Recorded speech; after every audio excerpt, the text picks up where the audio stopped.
His hand, calloused from the sword, gently brushed a stray lock of hair from her face. "You fight me at every turn, little wolf," he murmured, his voice a low rumble, "but your eyes tell a different story."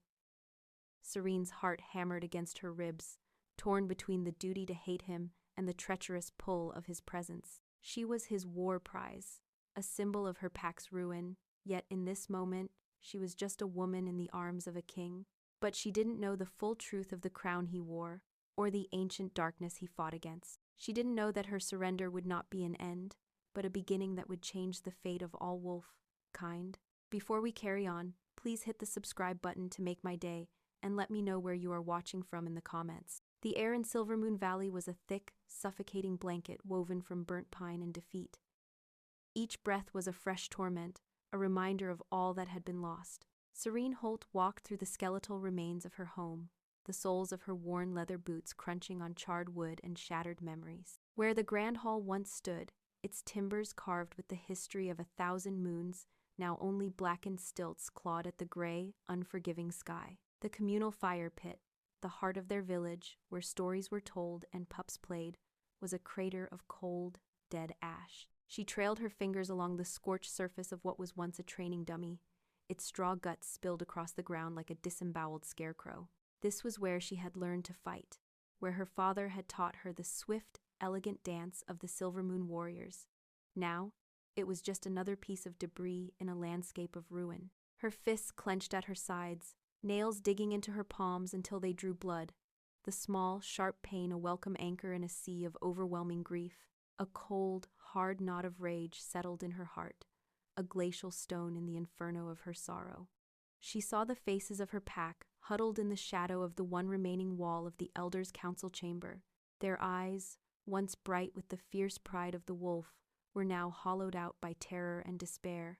Children clung to their mothers' legs, their whimpers the only sound that dared to challenge the oppressive silence. The warriors, her friends, the boys she had grown up with, leaned on their dented shields and broken spears, their shoulders slumped in the universal posture of the vanquished.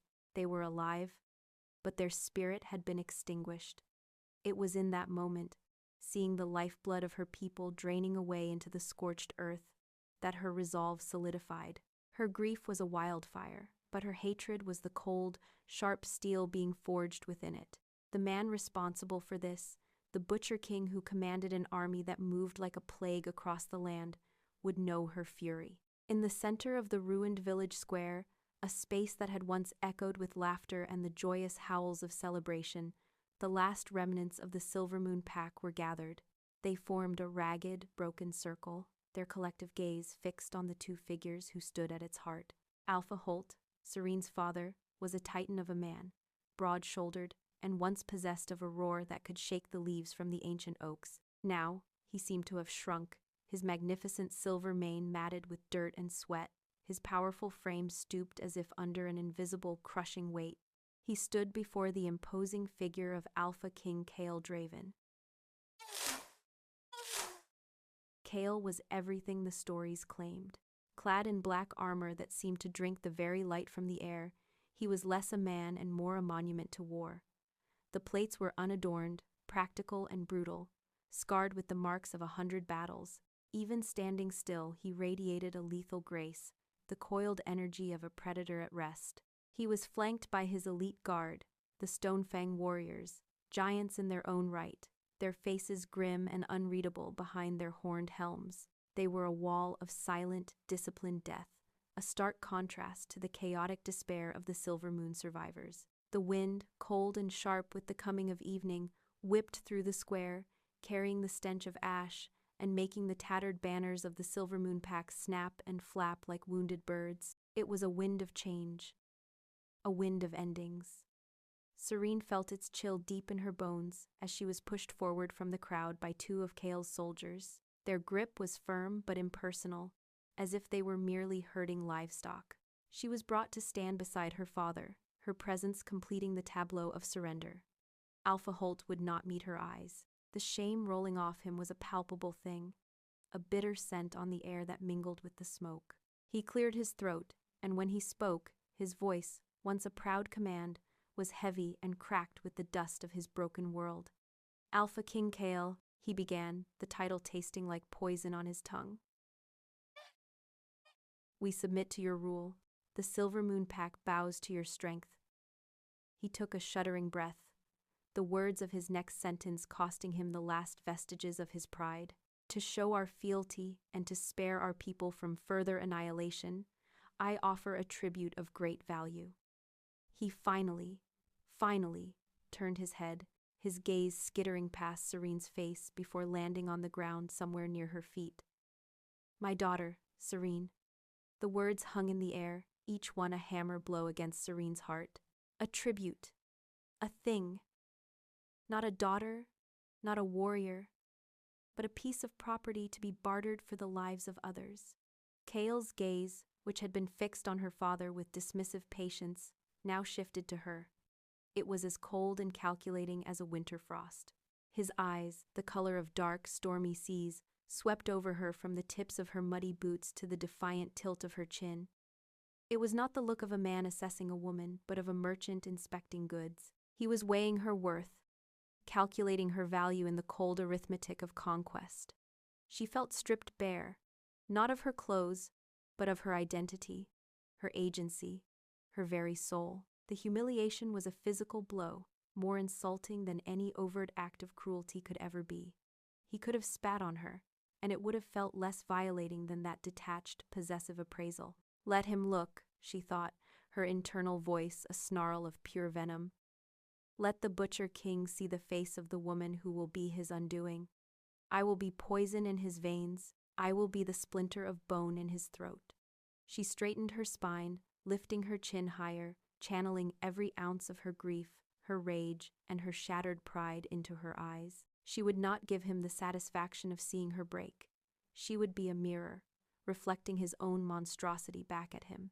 As he took a step closer, the sheer force of his presence a physical pressure, she leaned forward just enough for her words to reach him and him alone. A low whisper that was more of a hiss. I am no one's prize, she breathed, her voice trembling with suppressed fury. I am a daughter of Silvermoon, and we do not break.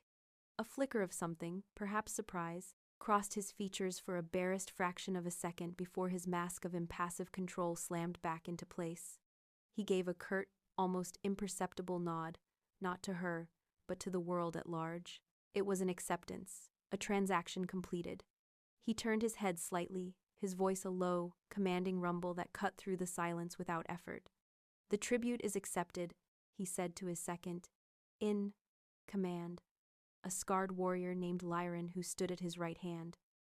The Silvermoon Pack will fall under my authority. See that she is prepared for travel. His stormy eyes found hers one last time, pinning her in place. She rides with me. The finality of his words was a death sentence and a life sentence all in one. Her old life was over. Her new one, as a captive, a prize, a tribute, had just begun. As Lyran moved to take her arm, she pulled away, casting one last desperate look at her father. He was still staring at the ground, a broken alpha, a broken man, who had just sold his daughter to save his people. The weight of his betrayal, even born of desperation, settled on her shoulders, a shroud heavier than any chain. She was truly alone now, a daughter of Silvermoon perhaps, but a prisoner of the Draven King. And as she was led away from the ruins of her past, she made a silent, solemn vow. He may have taken her as his prize, but she would make him pay the price. The journey was a blur of rhythmic misery. For days, the world was reduced to the creak of saddle leather, the endless, thudding beat of thousands of hooves striking the earth in unison, and the powerful presence of the man who rode beside her. Serene was mounted on a sturdy black mare, a fine animal that in other circumstances she might have admired. Now, it was just another part of her cage. She was forced to ride in the heart of the column, just behind Kael and his Stonefang guard. She was constantly aware of him, a magnetic pole of violence and authority that her senses could not ignore. The scent of cold steel, worn leather, and something wilder, like pine needles crushed underfoot after a storm, clung to him. He never spoke to her, not a single word since they had left the ashes of her home. His silence was a more profound insult than any taunt. It rendered her insignificant, a piece of luggage to be transported. She was a ghost at the feast of his victory, and he was determined to let her feel it. Her vow of vengeance was a constant, burning ember in her chest, but as the days bled into one another, a new, unwelcome feeling began to take root: confusion. She had expected a chaotic horde, a ravenous pack of wolves drunk on blood and conquest. Kael's army was nothing of the sort. They were a professional military force, moving with a ruthless efficiency that was both terrifying and, to the warrior in her, grudgingly impressive. When they made camp at night, there was no riotous celebration. Tents went up with practiced speed, sentries took their posts without a word, and cook fires were lit in neat, orderly rows. There was no waste, no bickering, no sign of the slovenly indiscipline that often plagued victorious armies. They were a single organism, a great beast of war, and Kael was its unquestioned mind. She watched them, her eyes narrowed, searching for a weakness, a crack in the armor she could exploit. She analyzed the guard rotations, the supply lines, the very way the warriors sharpened their blades, but she found nothing. The Draven army was a fortress on the move, and she was trapped deep within its walls. Her hatred for Kael did not lessen, but it was now colored by a chilling understanding. This was not a man who won by brute force alone. He won by strategy, by discipline, and by an unyielding will that he had somehow instilled in every single soldier under his command. On the 5th day, the landscape began to change. The rolling hills gave way to jagged peaks that clawed at the sky, their stony faces scarred by wind and time. They entered a high mountain pass, and there, carved into the very rock of the mountainside, was his war camp. It was called the Den, and the name was terrifyingly apartment. It was not a temporary collection of tents. It was a sprawling, fortified city of war. Palisades of sharpened logs, 10 feet high, guarded the entrance. Watchtowers manned by silent archers dotted the perimeter. The camp itself descended in wide, organized tiers down the mountainside, a sea of dark gray tents anchored against the relentless wind. The air smelled of pine smoke, roasting meat, and the metallic tang of the forge. As her horse was led through the main gate, a hush fell over the immediate area. The warriors of the Draven pack, thousands of them, stopped what they were doing to watch her arrival. Their faces were hard, their eyes a mixture of raw curiosity and open contempt. She was the enemy, the daughter of a defeated Alpha, a living symbol of their latest conquest. Serene felt the weight of their stares like a physical pressure, but she refused to bow her head.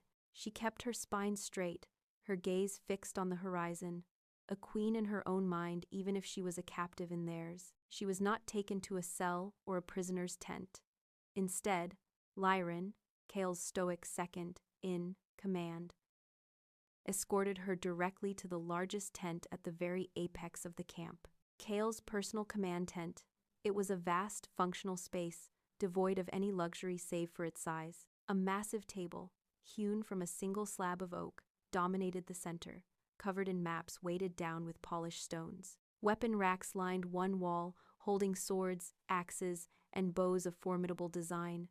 The floor was covered in thick, dark furs, but they were for warmth, not comfort. The entire space smelled of him, that same scent of leather, steel, and cold mountain air. It was the den of a predator, a space built for strategy and death, not for living. A simple cot with a pile of furs was in one corner. That, she presumed, was for her. Lyran gestured to it with a curt nod. "You will remain here," he said, his voice as rough as gravel. Then he turned and left, the heavy tent flap falling shut behind him, plunging the interior into a dim, firelit gloom.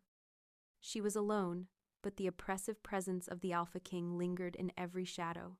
Hours later, a young warrior she didn't know brought her a wooden bowl of steaming stew and a metal goblet of water. He set them on a small crate near her cot and left without a word. Serene stared at the offering, her stomach twisting with a hunger she refused to acknowledge. This was her first test, her first battle in this new, gilded cage.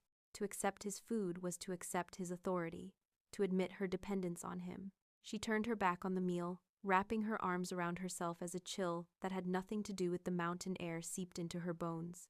She would not be his pet, to be fed and watered at his convenience. She would use the only weapon she had left, her own defiance. Silence, refusal. The stew grew cold, its savory aroma turning into a mocking reminder of her body's betrayal. The fire in the central brazier dwindled to glowing embers, and the tent grew colder still.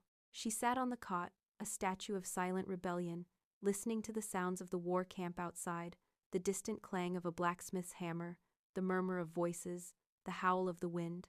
The tent flap was thrown open so suddenly it made her jump.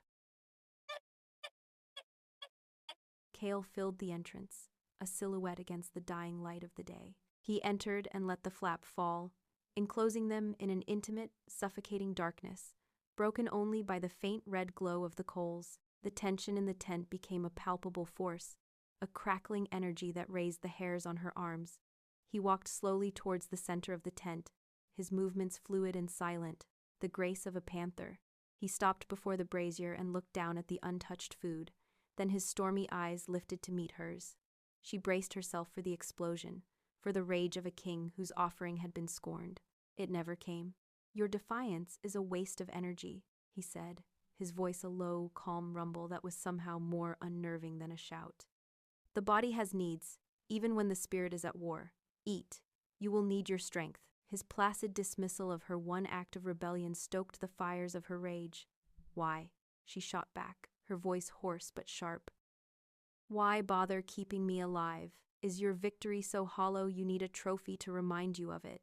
He took a step closer, and she had to fight the instinct to flinch away. He was a mountain of a man, and in the close confines of the tent, he seemed to blot out the world. He looked down at her, not with anger, but with that same cold, calculating assessment she remembered from the surrender. "Because a weak tribute is an insult to my victory," he said, his voice dropping even lower, each word a carefully chosen dart. "Your health is a reflection of my power now." He let the words hang in the air, a chilling declaration of her new reality. She was not a person to him. She was an object, a symbol. Her well-being was not a matter of compassion, but a matter of his pride. Without another word, he turned and strode from the tent, leaving her alone with his crushing pronouncement and the cold, congealing stew. The sheer strategic cruelty of his statement was a masterstroke. He hadn't laid a hand on her, hadn't even raised his voice, but he had shackled her more effectively than if he had used iron chains. Her very life was now a testament to his power. To starve herself was not to defy him. It was to tarnish his trophy. Trembling with a rage that had nowhere to go, she finally crawled to the crate, her hands shaking as she lifted the bowl and forced herself to eat the cold, tasteless meal. Each spoonful felt like swallowing poison, a surrender that burned more than any wound. In the days that followed, Serene fell into a routine of quiet observation. She was a prisoner, but she was not locked away. She was allowed the confines of the command tent, a gilded cage from which she could watch the heart of Kael's war machine. She spent hours peering through a small gap in the tent flap, her mind a whirlwind of hatred, fear, and a growing, reluctant fascination. She was determined to find the monster beneath the king, to see the mindless butcher she had built up in her mind. What she saw instead only deepened her confusion. One afternoon, she witnessed two large warriors, their faces smeared with grime and fury, being dragged before Kael. They were shouting at each other, on the verge of drawing blades over a disputed piece of armor taken in a raid. Serene expected a swift, brutal judgment, an execution, perhaps, to make an example of them. Kael, however, simply stood before them, his arms crossed over his massive chest, and listened. He let them vent their rage, his expression unreadable. When they had finally exhausted their arguments, he spoke, his voice calm and low, yet it cut through the tension like a razor. He didn't declare one right and the other wrong. Instead, he spoke of the pack, of the shield wall, of how a warrior's only true possession was the trust of the man standing next to him in battle. His judgment was not a punishment, but a lesson. The two warriors, who had been ready to kill each other moments before, stood in shamed silence before him. Then they looked at each other, and with a shared, grudging nod, they clasped forearms. They walked away, not as enemies, but as brothers reminded of their duty. They respected him. They feared him, yes, but they respected him more.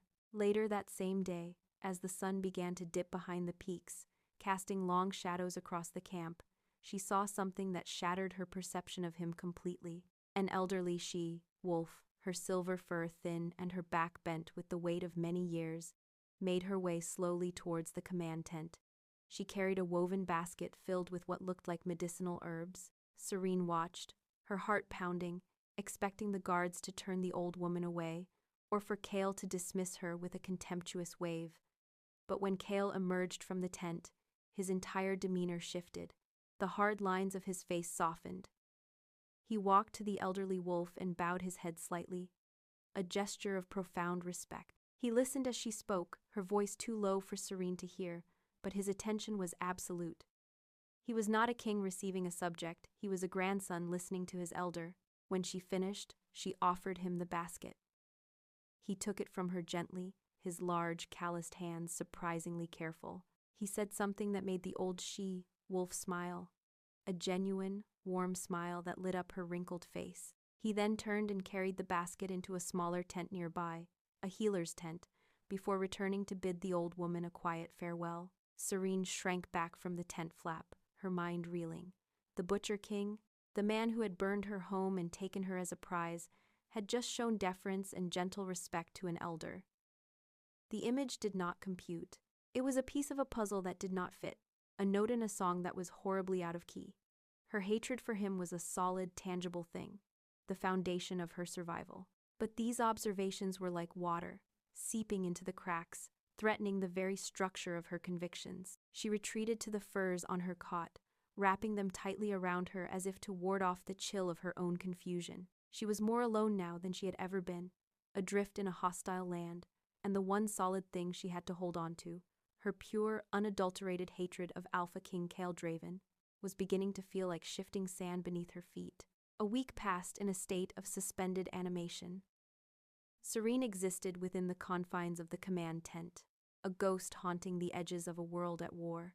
The confusion that had taken root in her heart had grown into a thorny, tangled thicket. Every time she thought she had a firm grasp on the man Kael Draven was, he would do something to unravel her certainty. She hated him. She had to.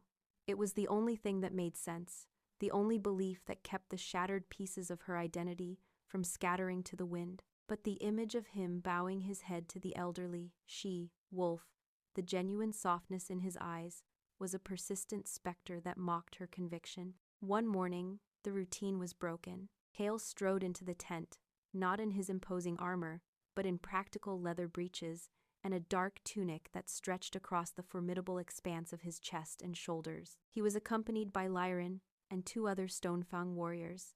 They were armed for scouting, not for a full battle. Kael's gaze fell upon her where she sat on her cot, pretending to be absorbed in mending a tear in her sleeve. "You're coming with us," he stated, not a request but a command. Serene's head snapped up, her eyes narrowing. "Where?" "Scouting," he replied, turning to grab a longbow from the rack. "The northern pass is choked with early snow. We need to find a new route through the Blackwood." The Blackwood! Even in Silvermoon, the forest was spoken of in hushed, wary tones. It was an ancient, primeval place, where the trees grew so thick they blotted out the sun, and the air was heavy with the weight of forgotten centuries. It was a place of ill omen. A cold knot of dread formed in her stomach, but she pushed it down, replacing it with suspicion. "Why me?" she demanded, her voice sharp. "Do you need a canary for your coal mine? Someone to stumble into the traps first?" Lyran shot her a venomous look, his hand resting on the pommel of his sword, but Kael silenced him with a glance. The Alpha King turned to face her fully, his stormy eyes unreadable. "You are a daughter of the mountains," he said, his voice a low rumble. "Your people knew these lands better than anyone. Perhaps you will see something my warriors do not." It was a lie, and they both knew it. A flimsy pretext for something else. This was another test. Another psychological torment designed to unbalance her. He wanted to parade her through the wilderness, to remind her that even in the vast, open expanse of the world, she was still his prisoner. Fine. Let him play his games. She would not give him the satisfaction of seeing her fear. She rose from the cot, her chin held high. "As you command, my king," she said, her tone dripping with a sarcasm so thick it was almost a physical thing. Kael's jaw tightened almost imperceptibly, the only sign that her barb had struck home. The forest was worse than the stories. The moment they passed beneath the eaves of the first ancient sentinels, the world changed. The air grew still and heavy, thick with the smell of damp earth, decaying leaves, and something else, something wild and vaguely menacing. The light of the morning sun was devoured by the dense canopy, plunging them into a perpetual twilight. Giant, gnarled trees, their bark like the wrinkled skin of old men, crowded together, their branches twisting into a tangled, thorny ceiling. The silence was profound, broken only by the soft tread of their boots on the mossy ground and the occasional, unsettling snap of a twig in the distance. It felt like they were trespassing in a place that had long ago decided it did not want visitors. Serene walked just behind Kael, her senses on high alert. Every shadow seemed to writhe with unseen life. Every gust of wind sounded like a whispering voice. She could feel the oppressive weight of the forest pressing in on her, a primal fear that had nothing to do with the men she was with. She was a creature of the open valleys and sun, dappled woods of her home. This place was different. It was old, and it was angry. Kael moved through the oppressive gloom with a quiet confidence that grated on her nerves. He seemed at home here, his stormy eyes scanning the tangled undergrowth, missing nothing. He was a predator in his natural element. For hours they walked, the path growing fainter and fainter until it disappeared altogether, forcing them to push through dense, thorny thickets. Serene's suspicion grew with every step. This wasn't a scouting mission. There was no strategic value here. This was a journey into nowhere, and she was being dragged along for a reason she couldn't yet fathom. The attack came without warning. There was no sound, no rustle of leaves, just a sudden, explosive shattering of the silence. A monstrous shape erupted from the shadows to their right, a blur of black fur and raw power. It was a bear, but it was like no bear Serene had ever seen or heard of in any tale. It was unnaturally large, its shoulders as broad as a draft horse, its head a massive block of snarling fury. Its fur was matted and thick, but it was the eyes that froze the blood in her veins. They glowed with a malevolent internal red light, like hot coals burning in the sockets of its skull. Its hide was not fur, it was like moving rock, and as it charged, it snapped a young tree in half as if it were a reed. This was not a creature of nature. It was a nightmare given flesh, a thing twisted and warped by some dark, foul magic. The two Stonefang warriors reacted instantly, placing themselves between the beast and their king, their swords flashing from their sheaths.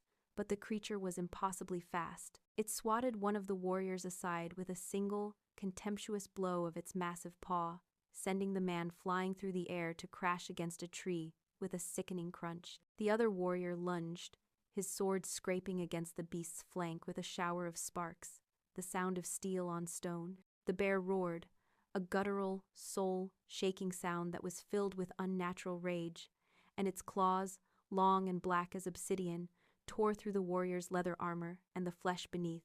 Lyran roared in fury and charged, his own axe swinging, but the beast was a whirlwind of destruction, a force of pure, malevolent power. The disciplined soldiers of the Draven army were scattered like leaves in a storm, leaving Kael and Serene momentarily isolated in the face of the monstrosity. The beast's glowing red eyes fixed on her.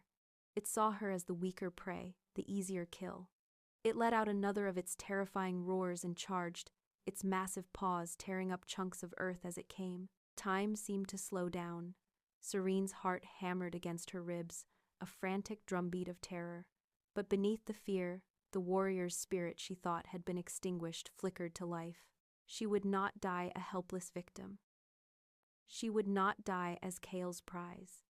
She would die as a daughter of Silver Moon. Her hand darted down to her boot, her fingers closing around the familiar, worn hilt of the small dagger she had managed to keep hidden. It was a pitiful weapon against such a foe, a toothpick against a mountain, but it was hers. She pulled it free, its small blade a sliver of defiant steel in the gloom, and braced herself for the impact, preparing to sell her life dearly. Just as the creature lunged, its hot, foul breath washing over her, a black shape slammed into her from the side. It was Kael. He threw himself in front of her, his body a living shield, taking the brunt of the beast's attack. The creature's claws, which would have torn her to pieces, screeched across the thick plate of his armored shoulder with a deafening shriek of metal on bone, like claw. The force of the blow was immense, driving Kael back a step, his boots digging into the soft earth. He grunted, a sharp exhalation of pain, but he held his ground, his body a solid wall of muscle and steel between her and the monster. He shoved her behind him with one powerful arm.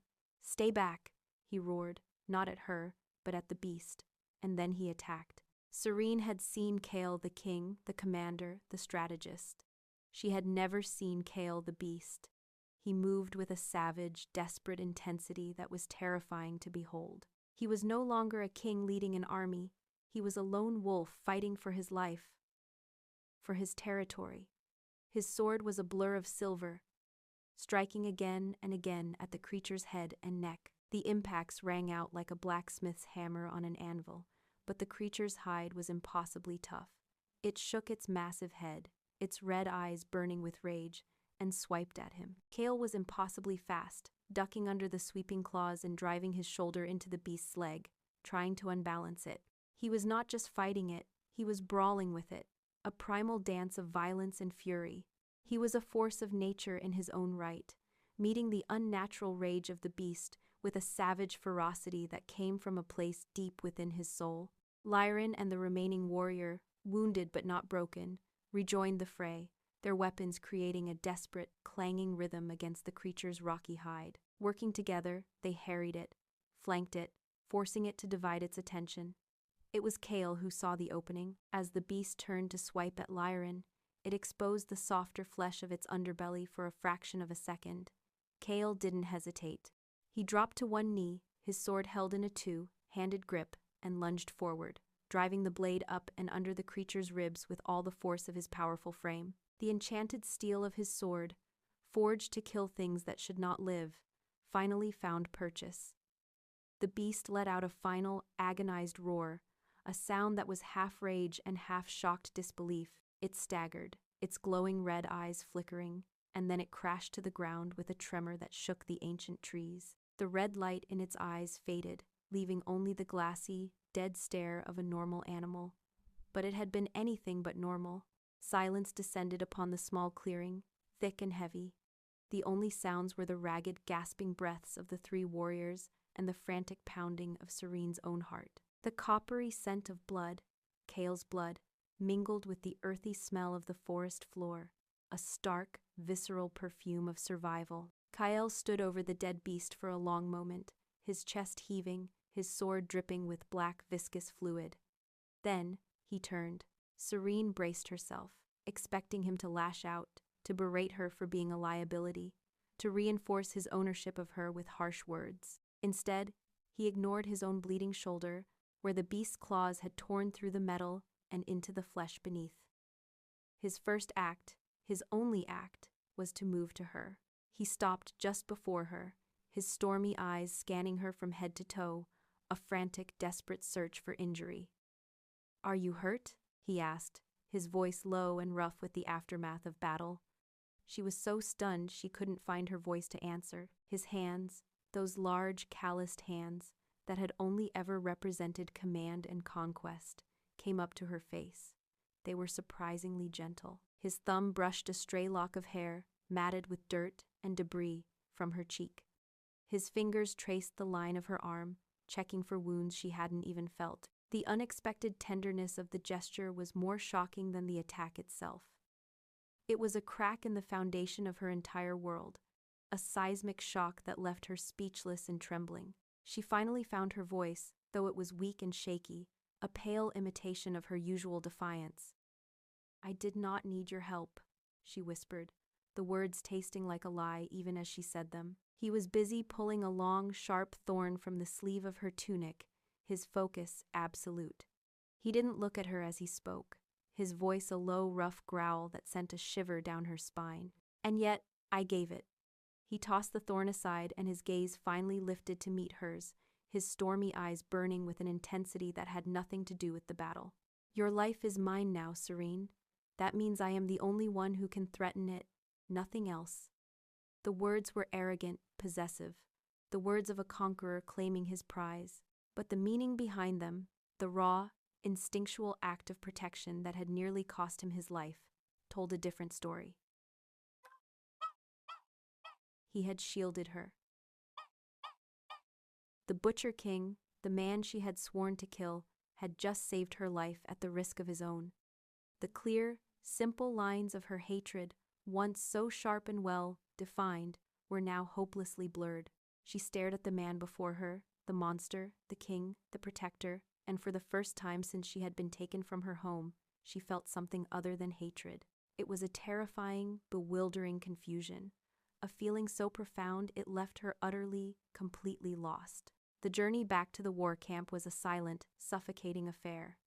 The oppressive gloom of the Blackwoods seemed to cling to them, a spectral passenger on the wind. Lyran and the other surviving warrior were grim, their faces etched with the shock of the battle and the loss of their comrades.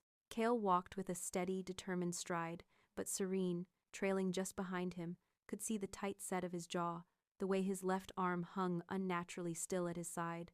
The wound on his shoulder was deeper than he let on. The silence between them was no longer the cold, dismissive silence of a captor and his prize. It was a new thing, a fragile, charged quiet, thick with the unspoken memory of his body shielding hers, of his blood spilled for her sake. Every time her gaze accidentally fell upon his broad back, the image of him throwing himself in front of the beast, a living wall of steel and resolve, flashed in her mind. The act was so instinctual, so devoid of the cold calculation she had come to associate with him, that her mind couldn't find a place for it. It was a piece of a puzzle from a different box entirely, and it rattled against the neat, orderly walls of her hatred. When they finally reached the command tent, the familiar space felt alien. The maps on the table, the weapons on their racks, all seemed to belong to a different man than the one who had just fought with such primal ferocity in the woods. An elderly healer, the same woman Serene had seen him speak to with such reverence, was waiting for them. Her face, a roadmap of wrinkles and quiet wisdom, was etched with concern as she saw Kael's injury. Lyran gave a clipped, grim report of the attack, his voice tight with fury and grief for his fallen men. The healer, whose name was Alara, simply nodded and gestured for Kael to sit. He removed the torn remnants of his tunic and the damaged leather armor, revealing the gash on his shoulder. It was a nasty wound, deep and ragged, the flesh around it already darkening with an unhealthy bruise. Serene stood near the entrance of the tent, wanting to leave, to flee the suffocating intimacy of the scene, but her feet were rooted to the spot. She couldn't look away. Alara worked with quiet efficiency, her gnarled fingers surprisingly nimble as she cleaned the wound with a sharp, clean-smelling antiseptic made from mountain herbs. Kael sat perfectly still, his back ramrod straight, his face a mask of stone. But Serene could see the faint tremor in the muscles of his uninjured shoulder, the way his hand, resting on his knee, was clenched into a white, knuckled fist. He was in immense pain, yet he bore it with a stoicism that was both infuriating and, to her dismay, admirable. She watched the healer stitch the wound closed with a neat, practiced rhythm, her mind a maelstrom of conflicting emotions. The man who had burned her home was bleeding. The monster who had taken her captive was wincing in pain. The Butcher King was being tended to like any other wounded warrior. The clear, bright lines of her world, of good and evil, of victim and villain, were dissolving into a murky, indistinguishable gray. After Alara had bandaged the wound and given Kael a bitter-smelling tonic to drink, she gathered her things. As she passed Serene on her way out, the old she-wolf paused, her dark, knowing eyes meeting Serene's for a long, searching moment. She said nothing, but in her gaze, Serene saw not pity or contempt, but a deep, ancient understanding that made her feel utterly transparent. Then the healer was gone, and the heavy tent flap fell shut, leaving Serene and Kael alone in the flickering firelight. The silence that descended was heavier than any stone, filled with the ghosts of the forest, the roar of the beast, and the shocking, gentle touch of his hand on her face. Kael finally broke the silence, his voice rougher than usual, strained with pain. "That creature," he began, not looking at her, his gaze fixed on the dancing flames in the central brazier. It was not a creature of nature. It was a corruption. Serene said nothing, her arms wrapped around herself as if to hold her crumbling convictions together. He took a slow, pained breath, the movement pulling at his fresh stitches. They are the reason for this war, Serene. They are the reason for all of it. He finally turned his head, his stormy eyes finding hers in the dim light. The mask of the impassive king was gone. In its place was a weariness so profound it seemed to be carved into his very bones. Years ago, he continued, his voice dropping to a low, haunted murmur, my home was not a conquering force. The Draven pack lived in the northern valleys, a proud and peaceful people. We were guardians of the old ways. Then the plague came, not a sickness of the body but of the soul. It started with the animals. They became twisted, like the bear in the forest, filled with an unnatural rage and strength. Then it spread to the people. He paused, his jaw working, the memory a bitter taste in his mouth. It came from the Blighted Circle, a council of shadowy mages who delve into magic that should have been forgotten. They found a way to corrupt the life force of a wolf, to twist our spirit, to turn us into those things. The word things was filled with a self, loathing so deep it made Serene flinch. They destroyed my home, Serene. They twisted my family, my friends, my pack brothers, into mindless monsters. I was one of the few who escaped. I watched my own father, the Alpha, his eyes glowing with that same red fire, try to tear me apart. The confession hung in the air between them, a revelation so immense it stole the breath from her lungs. The Butcher King, the ruthless conqueror, was a refugee, a survivor of a horror she could barely imagine. His entire war, his conquest, his brutal, unyielding campaign to unite the packs, it wasn't for power. It was for survival. I am uniting the packs, by force if I must, he said, his voice gaining a sliver of its old, hard edge. To build an army strong enough to fight them. To eradicate the Blighted Circle before they poison the entire world. I wear a crown of ash, Serene, because the world I wanted, the life I was meant to have, was burned away long before I ever set foot in your valley. Serene's mind reeled, struggling to process the cataclysmic shift in her understanding. The foundation of her hatred, the very bedrock of her identity as his victim, had been pulverized into dust. But the rage, the grief, the memory of her own burning home was still there, a raw and gaping wound. She couldn't just let him be the hero of this story. She couldn't let him be right.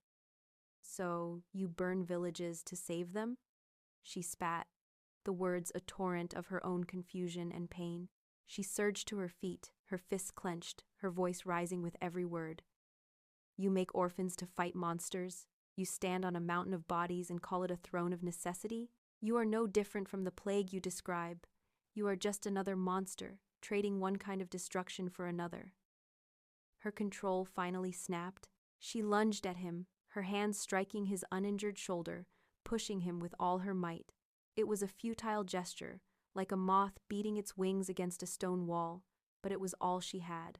He caught her wrists in a grip of iron, his control finally breaking under the combined weight of his injury, his grief, and her accusation. He surged to his feet, pulling her with him, his face a mask of raw, unguarded emotion.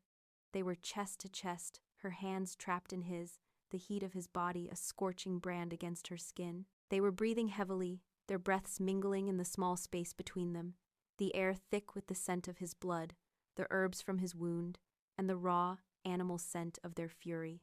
The anger in his eyes was a raging storm, but as he looked down at her defiant, tear-streaked face, the storm began to calm. The anger melted away, replaced by something else, something deeper and far more dangerous.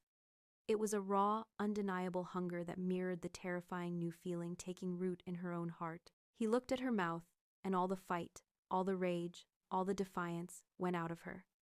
Her own gaze dropped to his lips, and the world seemed to narrow to the space between them. His voice, when he spoke, was a broken whisper, the sound of a man confessing a truth he had hidden even from himself. "You think I wanted this?" he murmured, his grip on her wrists softening. "To be a nightmare in the stories of children? To be the king of ash and bone? I am what the world made me, Serene." His stormy eyes, now filled with a desperate wounded light, met hers. "But when I look at you, when I see that fire in your eyes, I remember what I am fighting for. I remember that there is still a world worth saving." He lowered his head, and she didn't pull away. She couldn't. It was as if the world had stopped turning, as if this one moment was all that had ever existed or ever would. He kissed her. It was not a gentle kiss. It was a clash of worlds, a collision of fire and ice, of hatred and a desperate, dawning passion.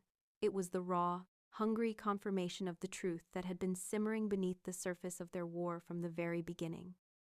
It was a kiss of anger and grief, of shared loss and a terrifying, exhilarating spark of hope, and to her own profound shock, to the utter betrayal of every vow she had ever made, she kissed him back. Her hands, freed from his grip, came up to tangle in his dark hair, pulling him closer. She met his desperate hunger with her own, a lifetime of suppressed passion erupting in a single, cataclysmic moment. The kiss was not a resolution.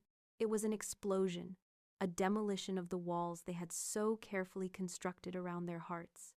When they finally broke apart, gasping for breath, they stared at each other, shaken and undone.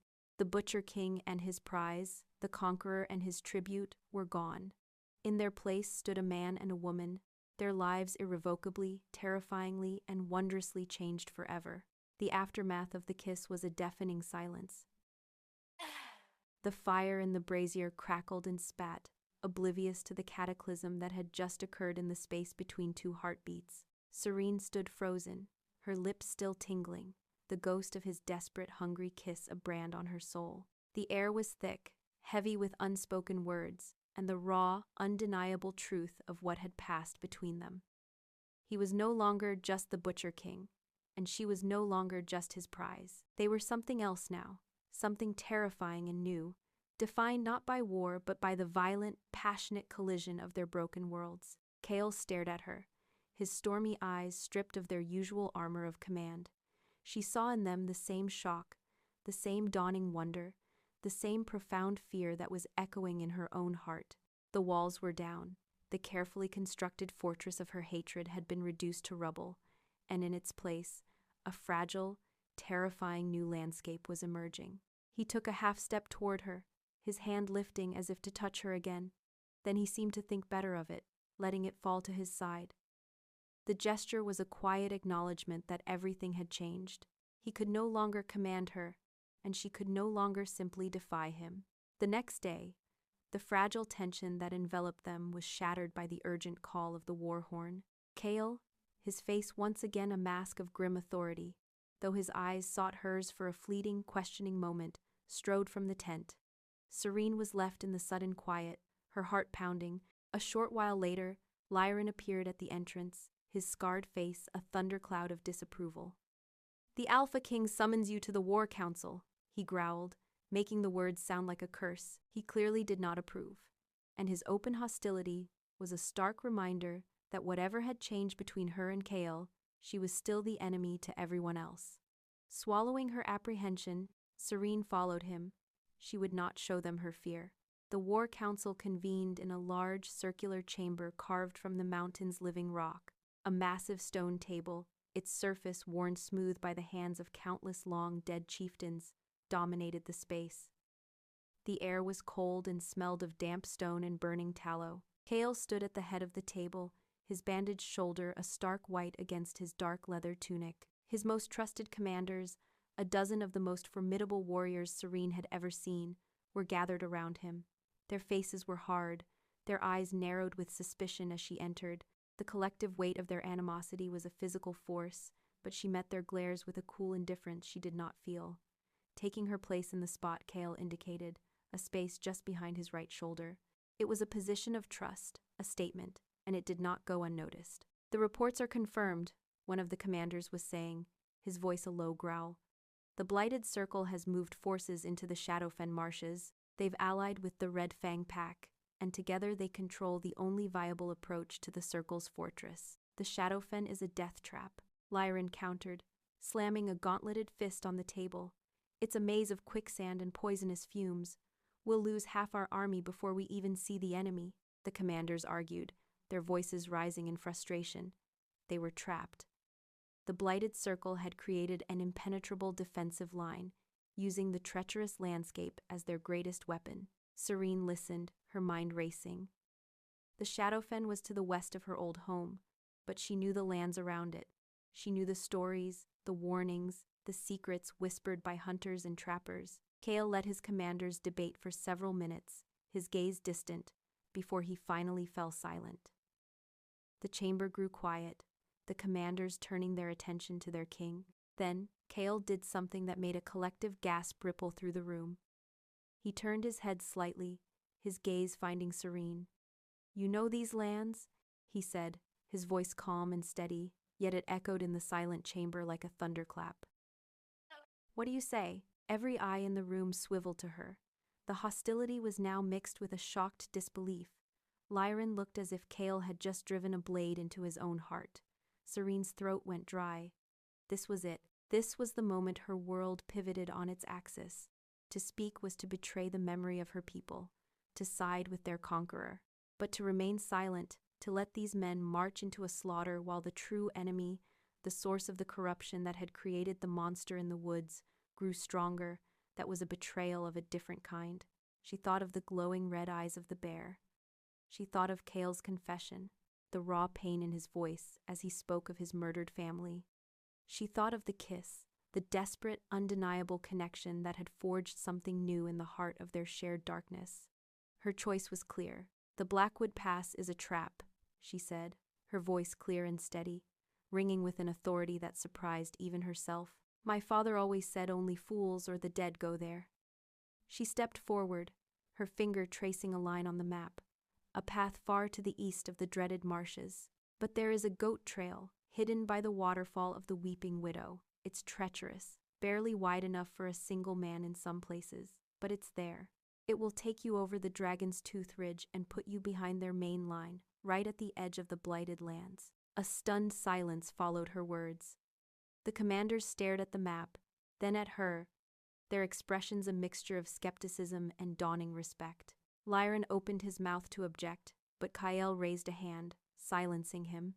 The Alpha King's eyes met Serene's, and in their stormy depths, she saw a flicker of something that looked like pride. "Prepare your men," Kael commanded, his voice ringing with renewed purpose. "We move at dawn." That night, as a sliver of a moon hung in the ink, black sky, Serene was sought out. A figure emerged from the shadows between the tents, his movements furtive and quick. It was Rhys, a young warrior from her own pack, barely more than a boy, with wide, frightened eyes. She had known him since he was a pup, had taught him how to fletch an arrow. "Serene," he whispered, his voice trembling. "I have to talk to you. It's Phelan." Serene's blood ran cold. Phelan was one of the most respected elders of the Silvermoon Pack, a staunch traditionalist who had been vocal in his condemnation of her father's surrender and of Kael. "What about him?" she asked, pulling Rhys deeper into the shadows. "He's a traitor," Rhys choked out, the words tasting like ash in his mouth. "He's been meeting with them, with the mages from the circle. I followed him. I heard them planning." The boy was shaking, his loyalty to Serene at war with his terror. "There is a ceremony for the full moon, a gesture of peace. Phelan is to present a ceremonial goblet to the Alpha King. But it's a lie, Serene. It will be filled with blackroot poison. They mean to kill him." The world seemed to tilt on its axis. Phelan, a man who spoke of honor and tradition, was in league with the very darkness that had destroyed Kael's home. He was using the memory of their pack as a cloak for assassination, a cold, hard fury, purer than any hatred she had ever felt, settled in Serene's heart. This was not about Kael anymore. This was about her people, her home, whose legacy was being twisted and corrupted by a bitter old man. "Thank you, Rhys," she said, her voice low and firm. "You did the right thing. Now go, before you are seen. Tell no one else." The boy nodded, his eyes wide with a mixture of fear and relief, and melted back into the darkness. The night of the full moon was cold and clear. The entire camp was gathered in the ancient stone circle at the highest point of the mountain, a place for solemn ceremonies. Torches cast long, dancing shadows, and the air was thick with the scent of pine and burning sage. Warriors from a dozen different packs stood shoulder to shoulder, a tense but unified force. Kael stood in the center of the circle, his face grim, his presence commanding. Serene watched from the edge of the crowd, her heart a frantic drum against her ribs. She had told Kael nothing. A warning would have been her word against that of a respected elder. It would have been seen as a trick, a ploy. She had to be certain. She had to see it for herself. As the moon reached its zenith, a path was cleared. Phelan, his face a mask of solemn piety, his silver hair gleaming in the torchlight, walked forward. He carried a magnificent silver goblet, ornate and ancient, a relic of the Silver Moon Pack. He stopped before Kael, his head bowed in false reverence. "Alpha King Kael," he said, his voice resonating with false sincerity. "On behalf of the surviving children of the Silver Moon, I offer this gift.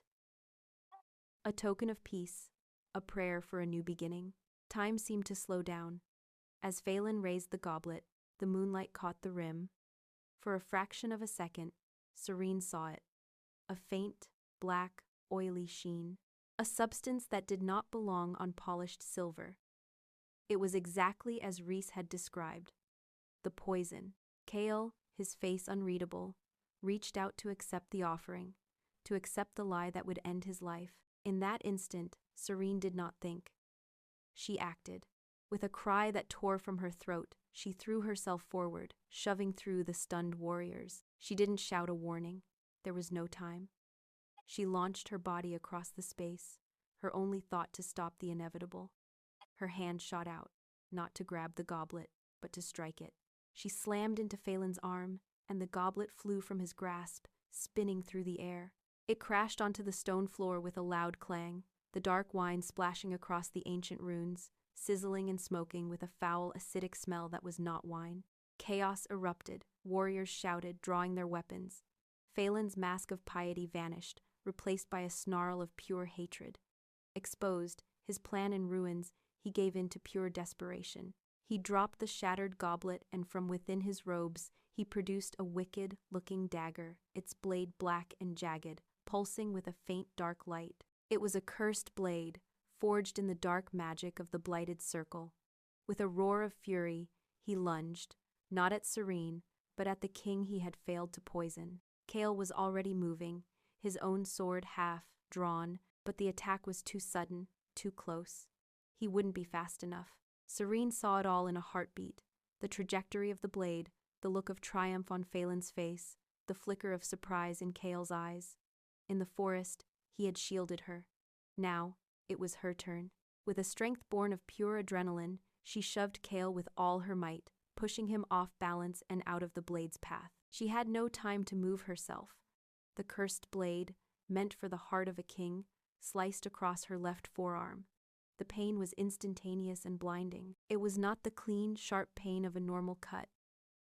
It was a searing, cold fire, a wave of black ice and burning acid that shot up her arm and into her very soul.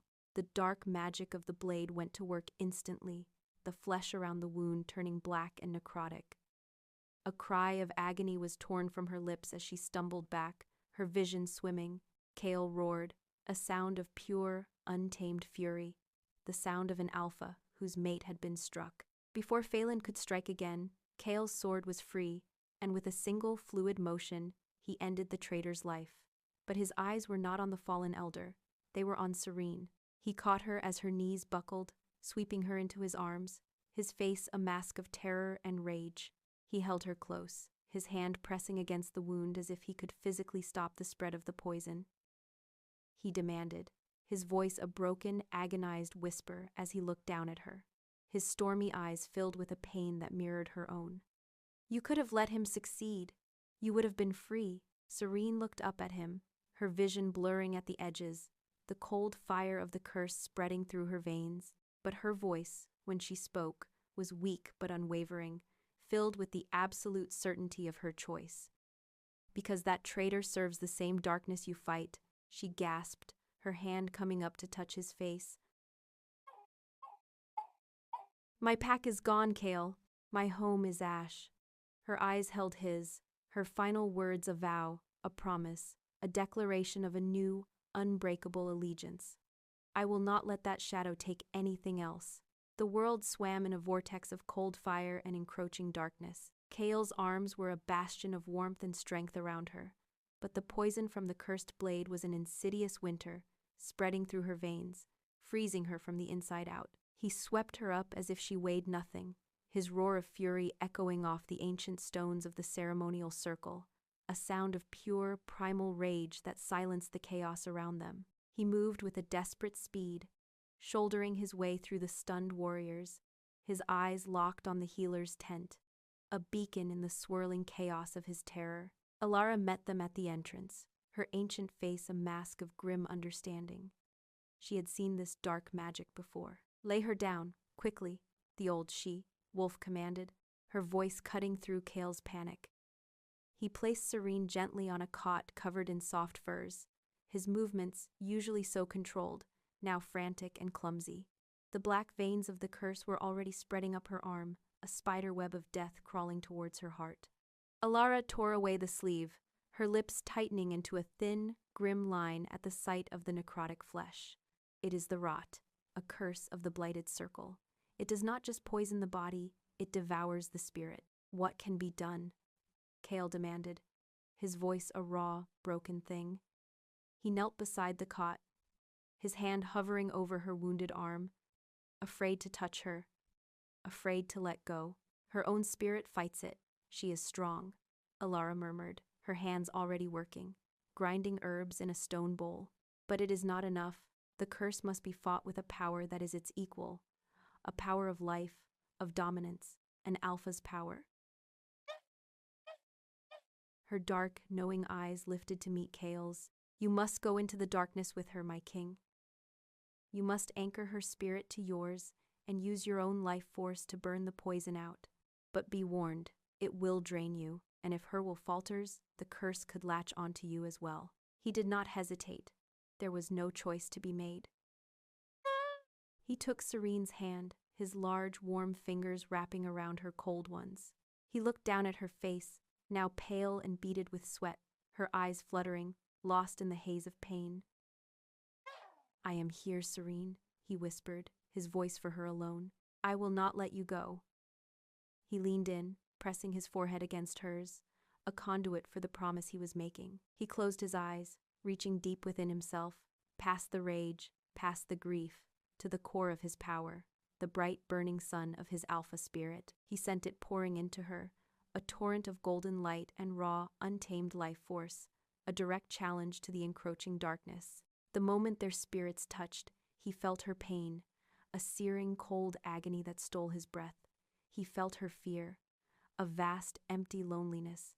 But beneath it, he felt her will, a stubborn, defiant spark refusing to be extinguished. He held on to that spark, feeding it with his own strength, their spirits locking together in a desperate, intimate battle against the encroaching void. It was a quiet, brutal war waged in the space between heartbeats, a shared vulnerability that forged a bond stronger than steel. Hours later, as the first pale fingers of dawn crept over the mountain peaks, the fever broke. The black veins of the curse began to recede, leaving behind clean, healthy skin, the wound itself closing until only a thin, silver scar remained, a permanent reminder of her sacrifice. Serene's eyes fluttered open, no longer clouded with pain, but clear and focused. She was looking at him, his face haggard, his body slumped with exhaustion, but his eyes burning with a fierce, protective light. He was still holding her hand. "You stayed," she whispered, her voice hoarse. "Always," he replied, his voice thick with emotion. He brought her hand to his lips, pressing a gentle kiss to her knuckles. The gesture was an admission, a confession, a surrender more complete than any she had ever been forced to make. In the quiet intimacy of the healer's tent, with the scent of herbs and the warmth of the rising sun filling the air, the war between them was finally truly over. The army marched at noon. The final battle awaited. They moved through the goat trail Serene had revealed, a silent, grim column of warriors snaking their way over the Dragon's Tooth Ridge.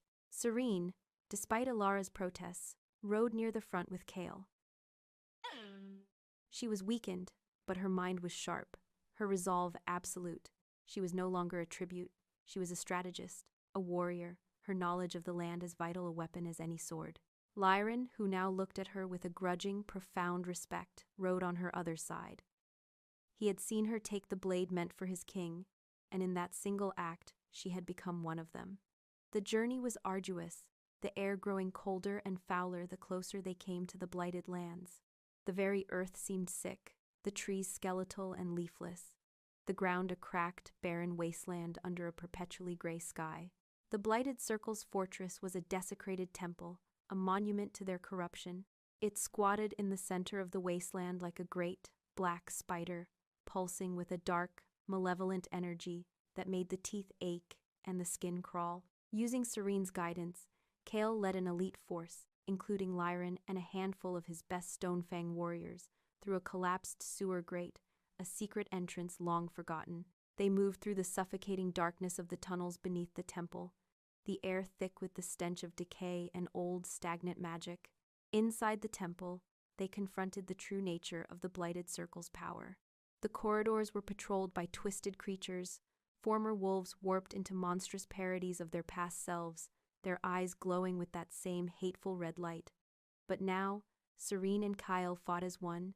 Their movements were a synchronized dance of death, his raw power and her swift, precise grace complementing each other perfectly. He was the hammer, she was the blade, and together they were unstoppable. They fought their way to the heart of the temple, the grand sacrificial chamber, where the leader of the Blighted Circle, the High Mage, awaited them. He stood before a pulsating altar of black stone, a tall, gaunt figure in dark robes, his face hidden in the shadows of his hood.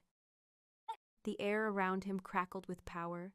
"The Alpha King," the High Mage said, his voice a dry, sibilant whisper that slithered under the skin. "And the little wolf, who should have been a ghost. I am impressed." He turned his shadowed gaze to Serene. "They took your home from you, child of Silvermoon. They burned your world to ash. Join me. I can give it all back. I can restore your pack, raise your family from the dust. You can be a queen of a real kingdom, not the consort of a king of ruins." It was a tempting offer, a siren song of all she had lost. But as she looked at the shadowy figure, she felt nothing but revulsion. He offered her ghosts, a past that was dead and gone. Kael, the man standing beside her, his hand resting on the pommel of his sword, his presence a solid, reassuring warmth in the cold, dark chamber. He was offering her a future. "You offer me ghosts," Serene said, her voice ringing with a power and certainty she had never known she possessed. "My life is here. My pack is here." She took a step closer to Kael, their shoulders brushing, a silent declaration of unity. "My Alpha is here," the High Mage hissed, a sound of pure frustration, and threw back his hood. His face was a pale, bloodless mask, his eyes burning with a cold, black fire. With a cry of pure hatred, he unleashed his power, a torrent of black energy that shot towards them. Kael met it with his own roar, a wave of pure alpha power erupting from him to counter the attack. The final battle had begun. The chamber exploded in a chaotic symphony of crackling magic and the clang of steel. Kael engaged the High Mage directly. Their battle a clash of titans, while Serene and the Stonefang warriors fought off the mage's monstrous guards. Serene moved like a phantom, her dagger a blur of silver, her movements precise and deadly. She and Kael were a whirlwind of coordinated destruction, their years of training, their instincts, their newfound bond, all culminating in this one desperate fight. They moved as if they could read each other's minds, anticipating each other's strikes, protecting each other's backs. Together, they drove the High Mage back, his dark magic faltering against their combined might. In a final, desperate move, Kael shattered the mage's defenses, and Serene, seeing the opening, drove her dagger into the heart of the pulsating black altar. A deafening shriek tore through the temple as the altar cracked, a wave of pure, cleansing energy erupting from it, vaporizing the remaining monsters and throwing the High Mage back against the wall. The dark magic that had held the temple together, that had corrupted the land, was broken. As the dust settled, a profound silence fell. The oppressive, malevolent energy that had saturated the air for centuries finally gone. In the aftermath, with the corruption cleansed and the Blighted Circle destroyed, the representatives of all the united packs gathered in the ruins of the temple's courtyard. The gray, oppressive sky had broken, and a sliver of clean blue sky was visible for the first time. In front of them all, Kael, his face grim but his eyes filled with a new light, formally addressed Serene. He took her hand, his grip firm and warm, and led her to the center of the gathering. Serene of Silvermoon was given to me as a tribute of war, he began, his voice ringing with a power that commanded the attention of every warrior present.